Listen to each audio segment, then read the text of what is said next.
That's it man, inaitwa Forever Young. Lakini ya kwanza ulianza kuisikiliza asili ya muziki ama muziki asili yake ni wapi? Of course, alisikika the late Remi Ongala ambaye tulimpoteza 2010, ilikuwa ni mwezi Desemba.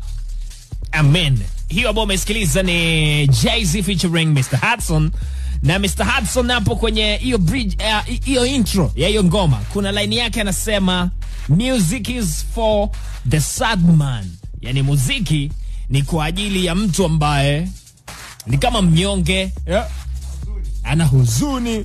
Lakini kwa Dr. Remi Ongala anasema kwamba muziki hauna mwenyewe, kwa sababu muziki ni wito, muziki ni mafundisho, muziki ni furaha, muziki ni chochote kile ambacho unakiishi. Yeye mwenyewe amefanya muziki, lakini sio kwamba alikuwa na raha kila siku ama alikuwa na raha daily.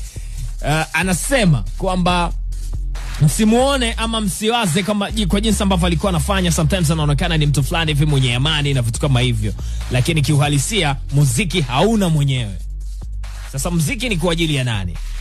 Mkali wa rock pamoja na blues ambaye anaenda kama Sir Elton John, naye pia anasema muziki ndio tiba sahihi ambayo inafanya ama inaweza ikamchukua mtu na kumpa matibabu kwa muda. Sijui tunaelewana vizuri?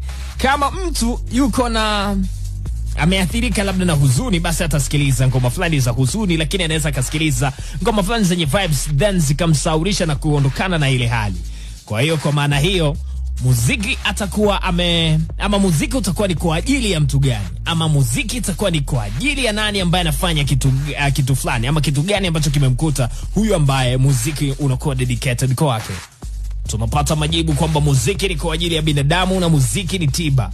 Na leo ni Tuesday. Karibu kwenye Chimbo la Vibes. Karibu to choose kile ambacho tunahitaji kukisikiliza juu ya speakers za bodi kwako.